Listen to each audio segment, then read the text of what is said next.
Hello and welcome to Cooking the Books with Heather. Today we're going to be making a kind of interesting recipe from Dory Greenspan's Around My French Table, and it is called Savory Cheese and Chive Bread. This is a savory quick bread, kind of like a savory muffin, but we're baking it in a bread loaf. So we'll see. We'll see how we like it. But it seemed interesting, and we're going tomorrow to have some sort of hors d'oeuvres, appetizer type snacky meal, and I'm going to serve this. I've started with all-purpose flour measured in this bowl, and to that we're going to add, I have salt. Now she says the salt measurement is not specific, and she says it depends on what cheese and add-ins you're using. I just went with kind of in the middle a little bit. Also baking powder and white pepper.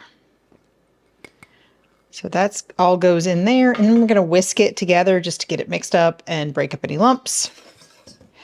Those are our dry ingredients. My bowl is a little bigger than we need, but anyway. Now for the wet ingredients, I'm going to break my eggs that are at room temperature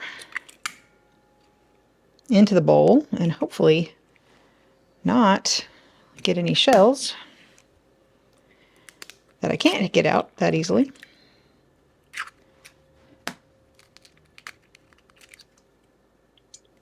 There we go. Now we're going to whisk these, she says, for about a minute until they're foamy and blended. I'm going to call that good. I don't think it's been a minute, but a minute is a long time to beat eggs when you're not trying to actually make like meringue. Anyway, and now we're going to add some whole milk also at room temperature.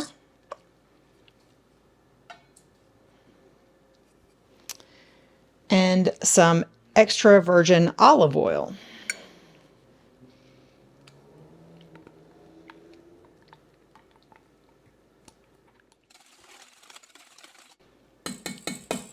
There we go. I'm going to pour my wet ingredients over my dry ingredients.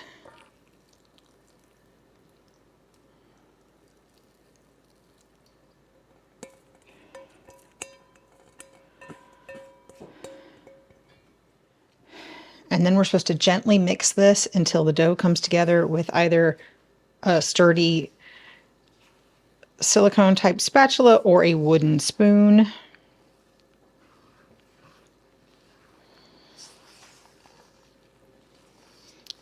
The goal is not to overmix this because we don't want it to get tough. That is good enough for now. And now I need to add sort of the add-ins. There are several other recipes in here. Well, versions of this, some other ideas. You can add bacon or other things as you like to this. I'm sure there are things that would go better and you don't want to have too much. But anyway, I'm going to add, well, we're going to start with the cheese. So I'm using Gruyere. Oh, I probably should have said how the other kinds that she suggests. She said in the US she likes cheddar and chives, but I am going with Gruyere. You could also use Comté or Emmental or cheddar. So we have it in two forms. We have grated,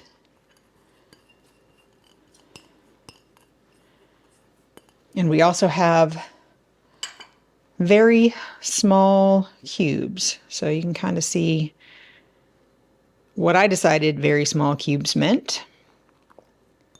I assume that will make pockets of actual sort of cheese where it has melted and been sort of together more. I'm adding chives. You could also use green onions or other herbs that you like. Like I said, there are other options, but we're going with the original for this one. And optionally, some toasted chopped walnuts, which I decided I was going to add.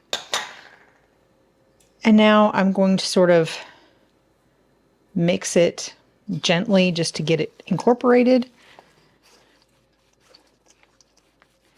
This is going to be very, very cheesy.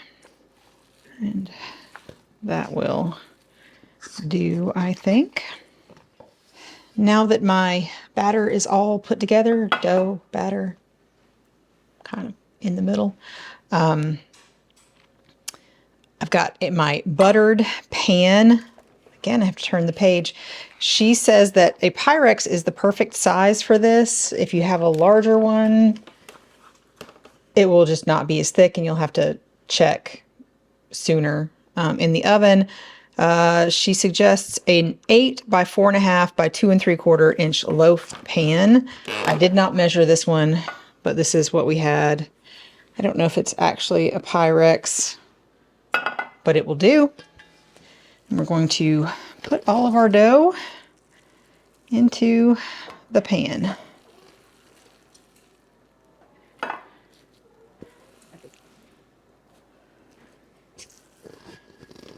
She says this bread is a little bit dry, so I'm going to take some, got some great Amish butter. I'm going to soften some of that and take it with us so that people can use it on their bread if they would like. So we're supposed to just sort of flatten it down a bit. And that came together very, very easily, although I did do some of the work beforehand, like chopping those chives at lunchtime. We're going to put this in the oven at 350 degrees for 35 to 45 minutes until it's golden and a slender knife or a long toothpick inserted into the center comes out clean. So we'll show you what it looks like when it comes out of the oven. My bread baked for about 40 minutes total. At 35, it still looked a little underdone on the top. At about 40 minutes, it was pretty evenly brown, so we're going to call that good.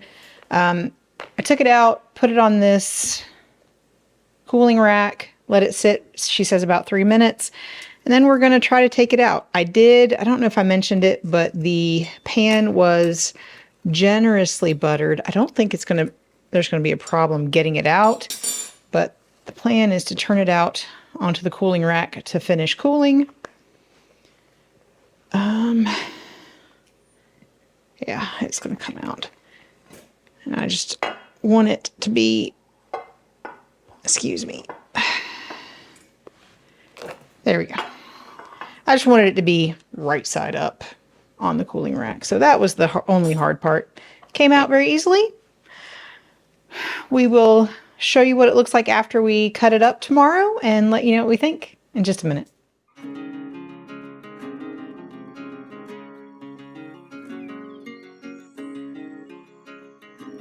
On this episode of Cooking the Books with Heather, you watched me make savory cheese and chive bread from Dory Greenspan's Around My French Table. We took this to a party. I cut it into sort of baton shapes, like each piece pretty thick, and then into 3 pieces, which was, I think, kind of perfect. She does suggest that, or into squares if you want like a single bite. Depending on what you're doing.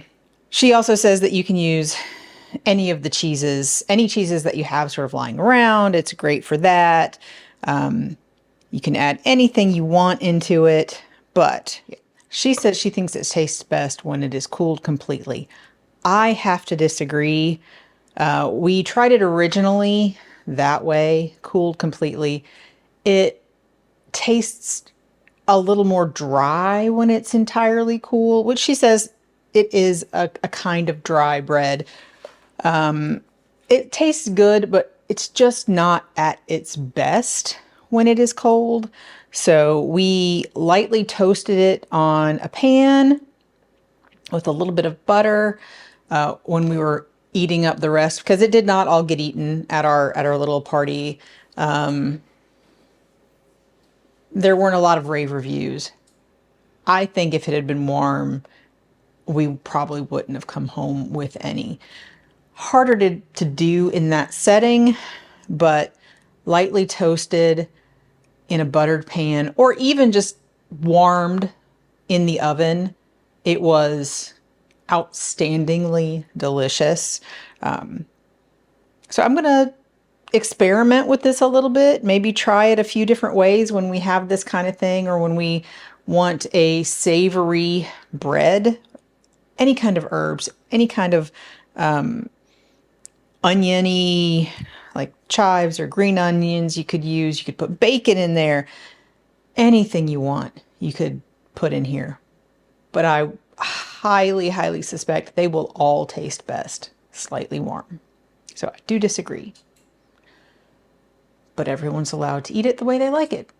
So do what you like. I'll do what I like. And let me know what your favorite is in the comments down below. And if you've enjoyed watching me make this, please give me a thumbs up, hit the subscribe button, and come back and watch me make something else next week.